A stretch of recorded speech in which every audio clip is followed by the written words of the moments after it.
project sewn since we've finished construction in here. Let me show you what we're going to work on today. I'm going to do this Folkwear pattern. It is the Ladies Chemise pattern 223, and you can order these online. Some stores carry them. Way back in the day, the store I used to work for did carry the Folkwear patterns. I remember in junior high wearing a Folkwear petticoat under one of my gunny sack dresses that my sister made. So I've known about and used Folkwear since childhood, and I think they're great patterns. I'm not saying they're 100% authentic, but they give you a nice look and they get pretty close. I'm going to sew with an eyelet lace that has a border print. So this is on each end. It has the lace edge. So when I lay it out, I'm going to lose a tiny bit of lace at the top, potentially, depending on how I lay this out, how long I want it to be. This garment is almost exactly the length of the fabric right now, but I don't want it as long as the pattern is. And then I'm going to be using, this is an eyelet lace with an insertion. It's got the little holes where you can run the ribbon through, and this is actually how it gathers at the neckline. So I've got this, and then you need bias tape. So those are the things that you need besides your thread. The pattern comes in sizes extra small through 3XL, and extra small is like starts at about a 30-inch bust, and the 3XL ends at a 54-inch bust. That's the body measurement, not the garment measurement. So you got a lot of options in there. And it's soft and drapey, so it's not a snug dress, but it's also not super full. The neckline on this is very wide and open. And if you go online and look at the Folkwear website, you can actually see women wearing it. And depending on the view you choose, view A or view B, view A is off the shoulder or right at the shoulder. View A kind of goes shoulder to shoulder, and view B sits up on the shoulder. And the main difference is really in the sleeve. It has a longer sleeve to allow for the shoulder to come up. The view A has a really short little sleeve. If you were going to use this for some sort of historic costume, then you would choose the chemise according to the dress you're going to put over it. If you're going to have a dress that's got a very open neckline and not a lot of sleeve option, then you'd want to use view A. If you're going with a neckline that's more enclosed, then you could use view B.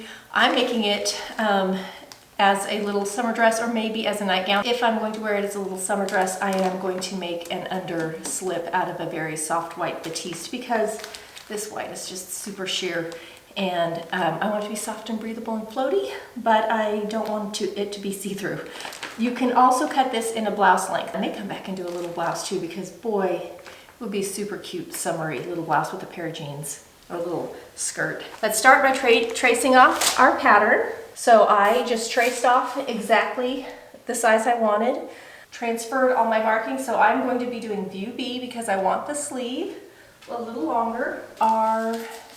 The ruffles and the facings for the sleeve and the sleeve, and then it has, this is a little template that is strictly just used to lay on top after you've done all the pleating to make sure that you got it right so that everything fits together. So I originally traced it in the large to see if I wanted the large instead of the extra large, just checking them out, and I really could have done a large.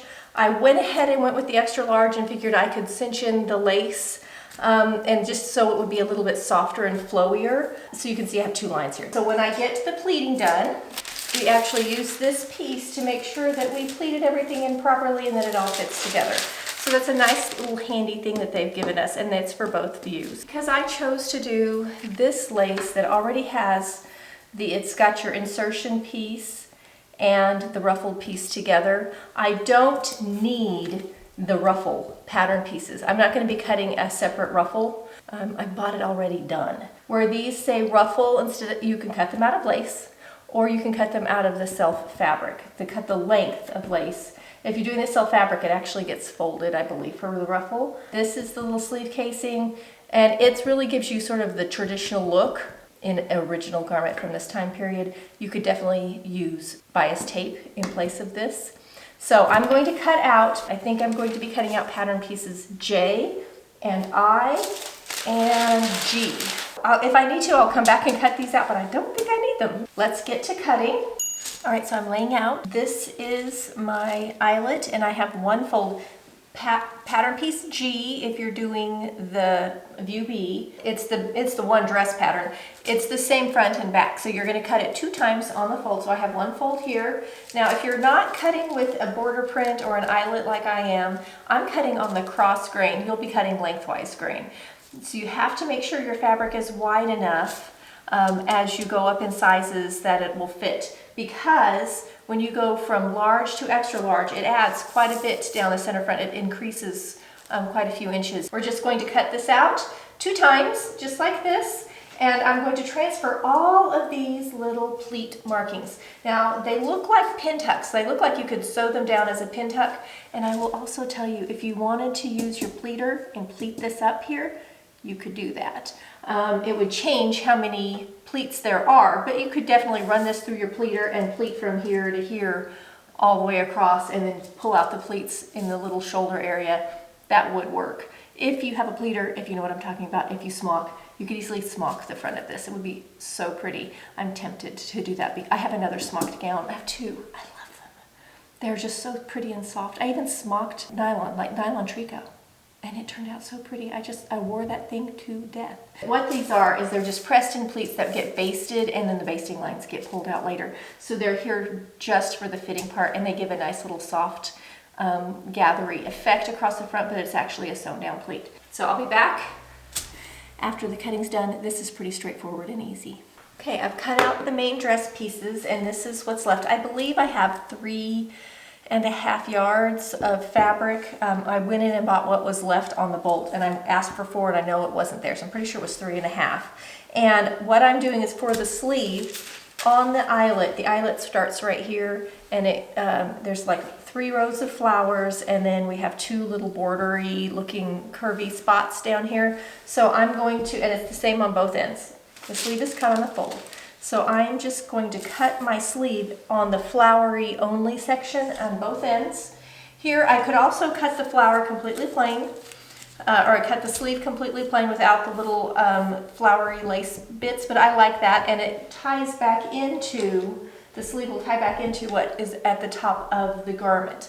The top of the garment has those little 3 rows of flowers, and so will my sleeve, and it's coming out so I have just enough. And the perfect thing about this too is that the little facing that I'm going to cut out, I don't want it to have the eyelet. I want it to be really plain. It's on the inside, make it nice and soft and smooth. So I will just cut my little facing piece out of this middle here, and we're good to go. And then we'll be over at the sewing machine. Okay, so I'm all cut out. I've got my pattern piece under here with all of my markings, and I've marked my center front. And the directions tell us that we're going to, and I'm going to show you on the paper here where you can see, I've kind of marked it dashed line, solid line, and you can see the little arrows down here, and so they're going to fold this direction. So we don't have anything on the front. The center front is going to have about a 1/2 inch separation between the 2 pleats, and then we're going to start right here, and this one's going to fold here. So they're like little 1/4 inch pleats with a 1/4 inch between. So I'm going to start here. I have marked, I've made tiny little, teeny little notches, little tiny slashes at the top. I've actually kind of poked down a pin in this to hold it to my ironing board. And you can do this however you want. I do not like to transfer markings very often, where I will, on something like this where it's white, even though it's machine washable, because I have had lots of issues because I press it so much over here with my iron. Ironing can permanently leave the mark. Like it goes from washable to indelible with the iron. So I'm really cautious about using a fabric transfer marker of some kind for that purpose. And you can iron this in, you can just fold it over. You have to kind of decide what works for you. So I've got my 2 ends here, and I've only pinned down on this side because this is going to slowly keep moving over as I go. So I'm going to take this.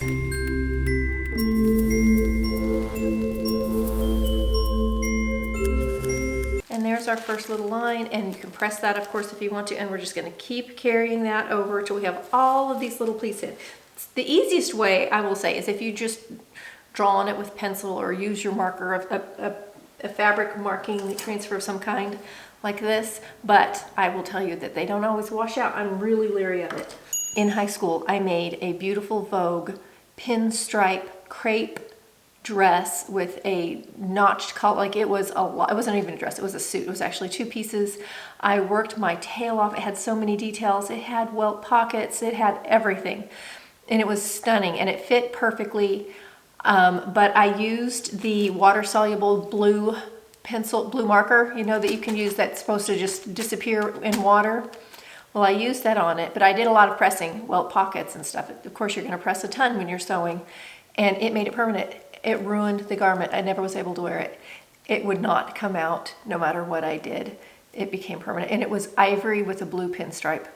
I was devastated. It was like a week and a half of diligent work every day after high school to make this gorgeous suit, and I couldn't wear it in public. So I have been fearful ever since that time because I iron a lot. I press everything in. So that's my caution to you. A lot of people use the little transfer tool. Whatever works for you is fine. Just beware and be cautious. So I'm just going to sit here and carefully fold all of these in. Just want to show you the pleat progress. This is the fiddliest part of the whole thing. I went down to the bottom and I made little marks from my pattern pieces here to help me know where the bottoms were, and it matters a lot. So I'm folding these out slowly because when we put our template on, here's my template. This template's gonna go on like this. We're basting these in and we're cutting it out. Like, we're actually going to cut across these. So once this is all in, I'm gonna baste this neckline and then cut it. So we're gonna baste a couple times down here to hold all this down, and this is gonna get cut out. So we've got to keep this nice and straight. This matters a lot. So I had to take a quick break from this, which I'm finding very tedious. I don't know why. Probably because I needed a coffee. So I ran downstairs, turned off my oven because I have a cheesecake cooling in it, and made myself a yummy boba coffee. So I think I'm ready to put in pleats now. Here's the first one all pinned down. This is the back side, so I've got them all coming towards the center here. And you can see I really focused more at the bottom because when I cut out, all of this is gonna go away. So I'm going to baste this up here where I'm cutting and right below it.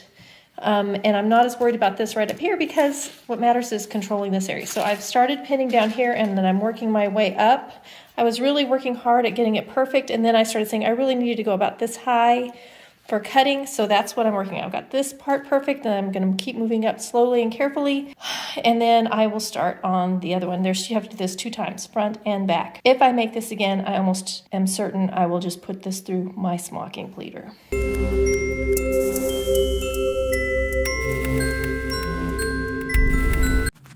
Okay, I've got pleats in both pieces, so I'm going to go run my basting stitches on those. Just letting you see how it looks up at the sewing machine. I've already done 1 basting line. Getting ready to come and do another. I'm going to do multiple basting lines, including down here where it's going to be close to the neckline. You can see that the way that they have the markings, it actually curves down here, so I'm going to follow that curve because that's actually the way the neckline is shaped. But I think what I'll do too, once I get everything basted, I'm going to come in and actually draw or mark on here with the template and do 1 more basting line right next to where I'm cutting, just to make sure I have no issues and keep all of my little pleats nice and together. But isn't it pretty? I think it's so pretty. So I took my template and you line it up with the little sleeve area, and then I just gently marked with pencil, flipped it over and marked the other side so you can see. Now, don't worry about these basting lines because they're going to go away when I cut this off. Now I'm going to come back and I'm going to baste right next, just right inside this cutting line all the way around, and then I'm going to come down and baste again another 1/2 inch or so from that. So I'm going to have 2 more basting lines. These are holding down my pleats, but these that I'm getting ready to do are the important ones. So I'm going to go ahead and baste those in, and then we can trim off this, and now we can put our sleeve in. Here are all my gathers. This is the bottom. Here's the neckline up here. These are the ones that are sort of stabilizing, but if you look close, here's my pencil line. So this pencil line is the neckline edge. So after I got everything sort of stable and in place, I drew on very lightly my pencil line, and then next to that I did another basting line to really get these gathers just right along the neckline. So now this whole neckline is nice and stable. And then next I did one right below it at about a 1/2 inch. So I just really got these nice and tight in these two areas so they're good and stable. And now I can cut this away. Okay, I've cut away the neckline, so now you can see how it looks. So now we're going to go over and we're going to go ahead and put our sleeve on. This is the notch side. If you look at your pattern, there's a notch on the bodice or on the dress, and there's a notch on the sleeve. So that's what we're going to sew first. This is bodice and this is sleeve. And if you're working with a lace like I am, there is a right and a wrong to this. So you have to really look closely, but one side will look better than the other. On this side, you can actually see bobbin threads. On this side, the embroidery is a little fuller and prettier. So we're just going to pin on our sleeves. Now the front and the back are the same on this. Like there's no difference between the front and the back at this point. What will really make the difference is when we put our ribbon in, where we tie our ribbon in the front. That's gonna make the difference. Once we've done this to all 4 pieces, so I'm going to do sleeve to 1 bodice piece. This is like a raglan sleeve, right sides together. Believe this is 1/2 inch. Stitch this down at the 1/2 inch mark. So anyway, we have these both pinned on. This is on 1 bodice piece, and so it'll open up like so. So you can see how that continues around the neckline shape. And then this is going to get gathered later. All right, so we're gonna do that here, and then this piece will then come around and get attached to the other side. I'm gonna sew all of those up. Let me show you the pattern. If you were sewing along with me, we have done this, which is all of our folding in our pleats and pinning them and basting them down and trimming away. Now we're doing this part where we're sewing in our sleeves on both sides. So that's where we're at this point. Okay, so I have some sleeves. So here you can see this is on the inside. Here's our seam. Here's the bodice, here's the sleeve, and it's now a little circle around the neckline, like this. So now we're going to take pattern piece J. And on pattern piece J, you'll see it has a notch on one side and one side does not have a notch. So the unnotched side is the shorter side, and we're gonna go ahead and press under a 1/4 inch on that. There's 4 of these. Depending on what you're working on, you may have right or wrong fabric. We're gonna press up. And you want to make sure when you're doing this, half will be pressed this way and the other half will be pressed this way. So we've got to do them 2 different, we're going to do pairs. If you lay them like this, you can see the 2 shapes. The shorter edge, we're going to press up a 1/4 inch. This is the little armhole facing. So we're going to stitch on this side, this is going to flip over, and then we're going to top stitch that down. It encloses sleeve seam. It does it at an angle, so it's actually an interesting shape. We're going to go ahead and press those, and then I will show you how to install them. Okay, let's look at our pattern directions again really quickly. We have done this, and we've just pressed this under, so now we're going to take these pieces and sew them in, sleeve side up, like this. So here's my little pressed under part, and you can see this sort of follows the same shape, and this is going to get pressed in. Sewn in. I almost sewed this in when I sewed the sleeve in. I seriously considered it. And then this is sleeve side, and then this whole thing, we'll open it up, press it over, and it'll get stitched down on that side. So I'm going to sew these, all 4 of them, and then we'll come back and do the next step. All right, so we are now to this part right here. We are going to be turning up that facing and stitching it down. So let me show you on the garment.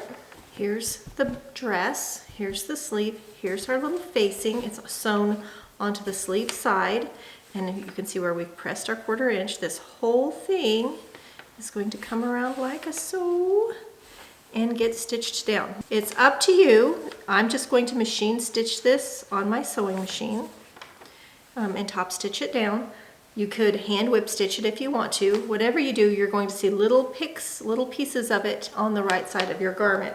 They just show it being machine stitched. It feels like we should be definitely trimming out some of the fullness of that. So let's look and see. What they do, instead of like grading the seam allowance. They just trim the whole seam allowance down to 1/4 inch. Applique scissors out for this. And we're just going to trim back.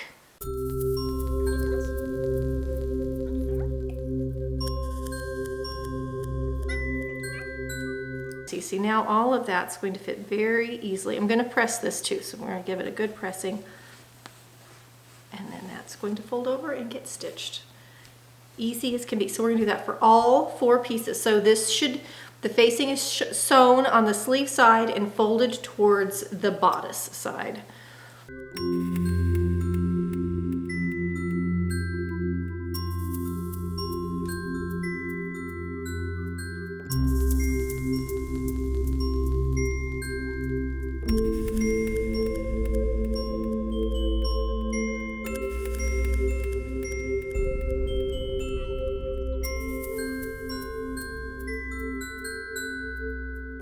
And again, this is all on the inside of the garment. And I'm assuming the shape of this is sort of asymmetrical V shape to it. I'm assuming that's because that's how it looks in some of the original older garments. You can see how this is cut on a straight of grain, but there's bias in it and it is stretching just a wee bit. So now normally I like to stitch this on the right side. And I might, because this is sheer enough, I can see through it. I found when putting the sleeve on, the sleeve has this is like very bias. And sewing it to the bodice, even though the bodice has some bias, also the sleeve is even stretchier than the bodice. The sleeve part went in better if the sleeve was down towards the feed dogs and the bodice was towards the top. This is how it looks, and now I'm ready to just stitch this edge down. We turned under 1/4 inch, so you want to stitch it about 1/8 inch from this edge. That way you catch it. If you stitch all the way in at 1/4 inch, you could potentially miss the edge of that turned under and have some flip around. So we don't want that to happen. So we're going to do that for all pieces. So I'm top stitching. This is the sleeve, this is the bodice, and you can see the facing for the sleeve underneath. I'm using my 1/4 inch foot here, and here's my needle positions right in the center, and you can see I've got the edge of this kind of right here. So I am just barely catching the edge of that folded edge as I sew down. It will be top stitched, so you will see this on the right side. There's my little pleats, and that's what I'm doing for all 4 facings. Very carefully. Here is the wrong side of the facing, so the inside of the garment. And here is the outside. So you can see how pretty that actually looks really nice. All right, we have sewn up to this part on the neckline, whether you're doing view A or view B. We're kind of at the same spot so far. Now we're ready to come in and do our gathering on the sleeve part only. There's a little gathering to do at the neckline of the sleeve and at the arm part of the sleeve before we fit the band, and then we'll measure this out in a minute. So let's get our little gathering stitches, and then I'll show you what this thing is all about.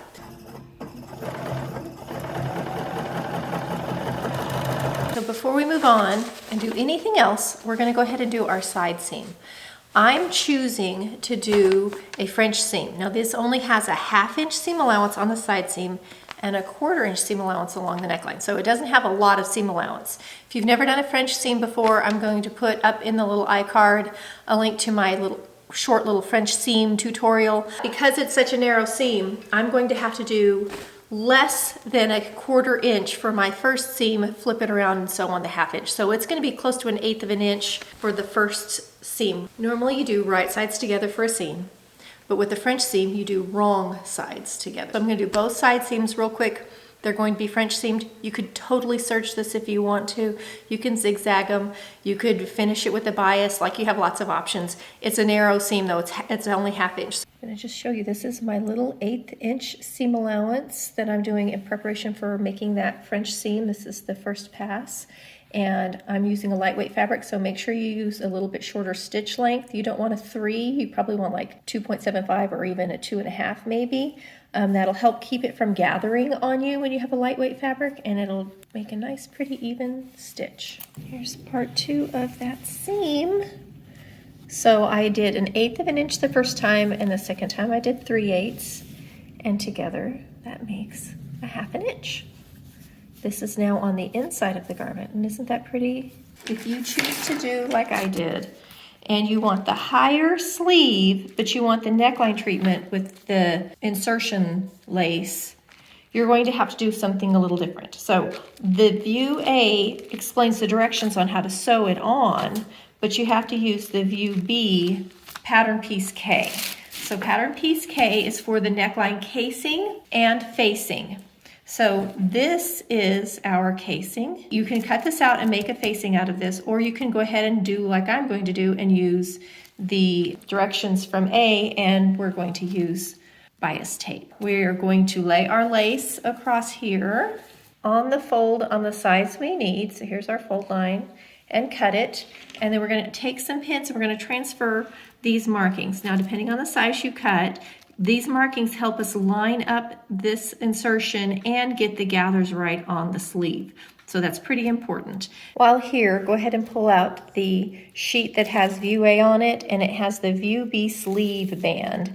And we're going to do the same thing with our eyelet for this too. So we're going to go ahead and cut our eyelet piece on this. Now, the directions show cutting only the insertion, because they're assuming you're going to have to sew on the ruffle part to it, but I bought mine combined, so I'm not going to have to come back and do the ruffles at all. Mine's an all-in-one, so I'm just cutting my insertion length, and you're going to kind of pull it down like this, and you're going to have the flat piece of the insertion, but you can see that there's a gathered ruffle on the end, so you want to make sure you keep it nice and flat, so when it's cut, that ruffle kind of comes back out to the side. That's just going to keep your ruffle nice and pretty. So we're going to go ahead and cut all of these little pieces out of our lace if you're doing the lace. If not, then you need to cut them out of your fabric, and we're going to start applying all of that. Here's our pretty little top. We've got our sleeves in. We have our side seams done. I'm really pleased with our little French seams.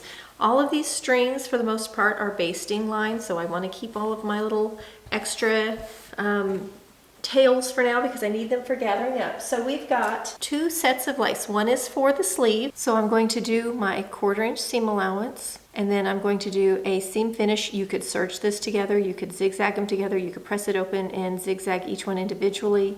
It says zigzag and press open. So I'm doing view B over here, but we're following view A for how to apply this. This is showing them sewing it on. Here's the neckline where it's pressed open, and the way they assume you're doing it is you're sewing on the insertion and then you're coming back and adding your ruffled lace to the top of it, which you may be. I bought them together. Now here's the thing that's different for me. Sometimes you'll buy an insertion like this. This is my neck edge where I'll be sewing it, and it will have seam allowance. It'll have a little left over below. See those cute little tiny holes there?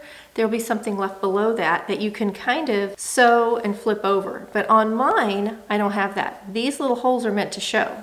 I could sew it like this and lose those little holes. I could do that, but I don't want to. See how you can see them on the top? I want to keep it even. So for me, even though the directions show sewing it like this and flipping it up, I'm not. I'm going to be top stitching it straight down on the 1/4 inch. And when I top stitch it, I'm actually going to be zigzagging over this. I'm going to be going back and forth along this bottom edge. I find that if I do a zigzag over just one edge, it disappears. So I'm gonna go ahead and get these together and pinned on, and I'll show you at the sewing machine what it looks like to sew it. We had 1/2 inch at the side seam. We now are going to 1/4 inch at the neckline. Okay, so when we do this, here's my center front to center front, and I'm bringing this down 1/4 inch, and then we're gonna come over to the sleeve where our pin is, and this should be just about perfect. They should really come close to lining up. We're gonna pin it down. Do the other sleeve the same way. Now, there should not be really any gathering in the front. It'll fit really close and perfect along the front like this. But when we get to the sleeve, you can see here's our little short sleeve. When we get this pinned on each end, we're gonna gather all this up to fit between those two. So after I pin this one, then we come to the back. Now you can see, here's our sleeve, and here's how much we have to gather in. So now I can pull those gathering strings and get that all gathered in for the sleeve. And then I'm ready to stitch this around. So I'm going to continue to pin this around, get the other sleeve, pull my gathering stitches. This is my center back. can see my little seam. You can see how I've got it, my pins going, and here's my sleeve seam going into the shoulder. Here's where I pulled my gathers in to make it fit. And again, this is all at about 1/4 of an inch. The seam allowance comes up about halfway into the lace. And then I'm going to go to the sewing machine, and we're going to start in the center back, stitching this all the way around. All right, I've gone to my machine. I've taken a little scrap of my lace and a little scrap that I cut out of the neckline to get my zigzag just right. So on my machine, and I'm just, again, zigzagging into this bottom one, you need a good sharp needle. And for my machine, these are the settings for the zigzag. Make sure you switch your foot from your straight stitch foot back to an open toe foot or a zigzag foot of some kind before you start stitching, and we're ready to start.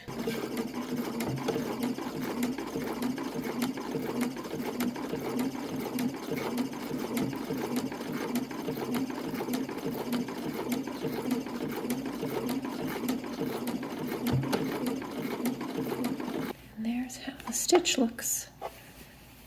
And this is the wrong side. And then we're going to come back and add our bias tape to this when we're done.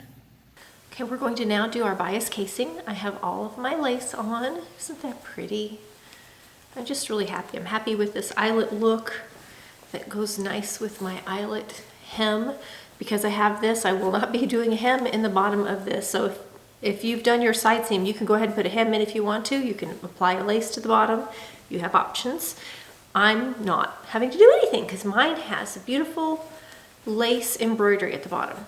Now we're at the center back where my little seam is in my lace, and I have got single fold bias tape. I've opened up one side and I've folded up a little corner, and I've pushed my lace up. So here's how my lace is sewn on, and I'm pushing it back, and I'm kind of opening this up as much as I can to get the seam allowance available. And I'm going to straight stitch around as close as I can to my lace without catching it. And that's just going to make the bias do this.